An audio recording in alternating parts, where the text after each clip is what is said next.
আসসালামু আলাইকুম, সবাই কেমন আছেন? আশা করি সবাই ভালো আছেন।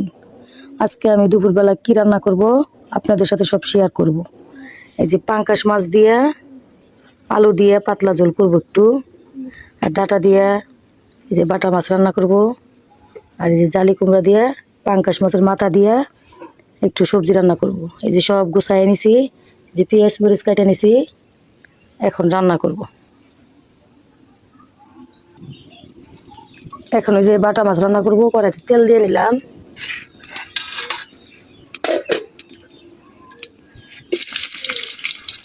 মরিচ,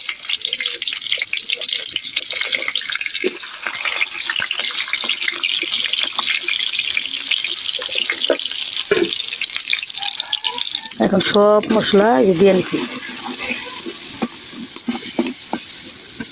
মশলা কষায় মাছ দিয়ে। অনেকদিন পর চুলা রান্না করতেছি, তো চুলা খালি নিবা দিতেছে, বলতেই চায় না, অনেক কষ্ট হইতেছে রান্না করা। এখন আমি মাছ দিয়ে নিব। আমি মাছ আজকে ভাজা করে রান্না করলাম না, কষায় রান্না করলে বাটা মাছ মজা লাগে। দেখেন এরা কি করে,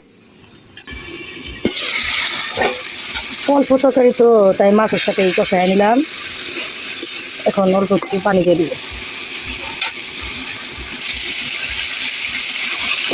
একটু জলের পানি দিয়ে দিই।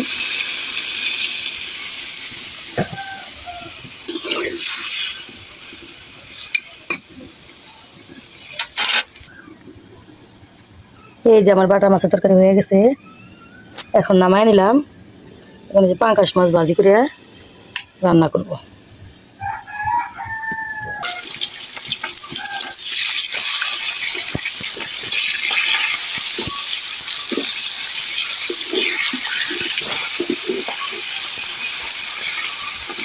এখন আমি সব মশলা পাঙ্কাশে দিয়ে নিলাম, আর যে আলু দিয়ে নিচ্ছি, ভাজা ভাজা করে পরে একটু পানি দিয়ে দিচ্ছি।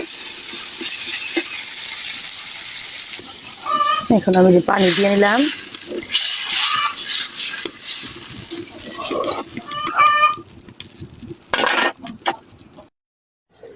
এই তো আমার পাঙ্কাশ মাছ রান্না শেষ। আলু দিয়ে একটু ঝোল করলাম।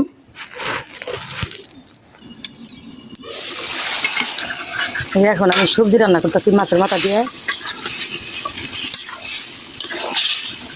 জালি কুমড়া, আলু আর পাঙ্কাশ মাছের মাথা।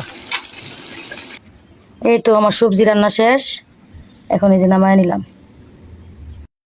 এই তো আমার রান্না শেষ। ভিডিওটা কেমন লাগলো কমেন্টে জানাবেন অবশ্যই। সবাই লাইক কমেন্ট শেয়ার করবেন, ফলো দিয়ে আমাদের পাশে থাকবেন। আসসালামু আলাইকুম।